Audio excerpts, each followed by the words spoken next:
on est dans ce téléphérique qui nous amène vers le pic du Midi, on a cette montagne incroyable devant nous, on se sent tout petit. Moi, la première chose que je fais quand je sors du téléphérique, c'est que je vais directement dehors sur les terrasses et je m'imprègne du lieu.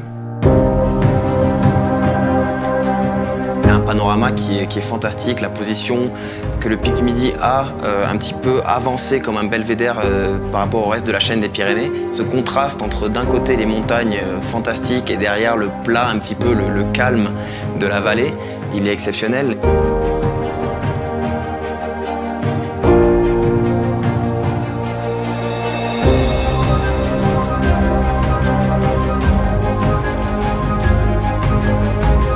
Une génération dont je fais partie qui a eu une réussite assez importante, cette fierté de notre région, et c'est ça qui nous a amené à se surpasser et à avoir des bons résultats.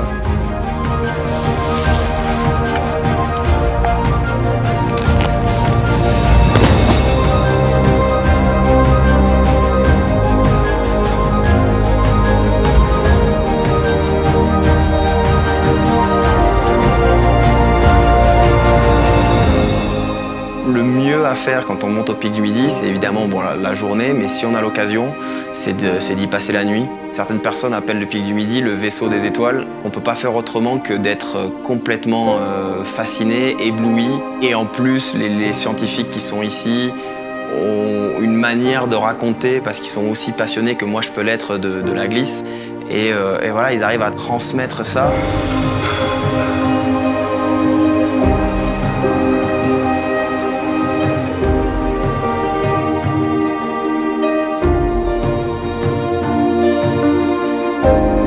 Ce qui me fascine par rapport à la montagne, c'est qu'elle est différente tous les jours. On peut monter 365 jours dans l'année, on n'aura jamais les mêmes conditions, on n'aura jamais les mêmes couleurs, on n'aura jamais les mêmes sensations.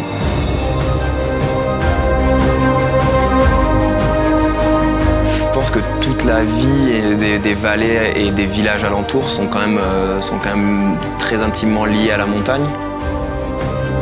Il y a pas mal d'agriculteurs dans tous ces petits villages, mais ce qui est assez rigolo, c'est que souvent l'agriculture est une passion qu'il faut en dehors d'un autre métier. Certains sont moniteurs de ski l'hiver et l'été, ils redescendent dans la vallée pour faire du miel, pour faire du fromage, pour faire des jambons. Et tous les petits villages de Campan jusqu'à Bagnères, Barèges, tout ça, c'est toute une activité qui font partie intégrante de la culture d'ici. Je pense que voilà, tous ces éleveurs, ils continuent à perpétrer une sorte de tradition un peu ancestrale des vallées pyrénéennes.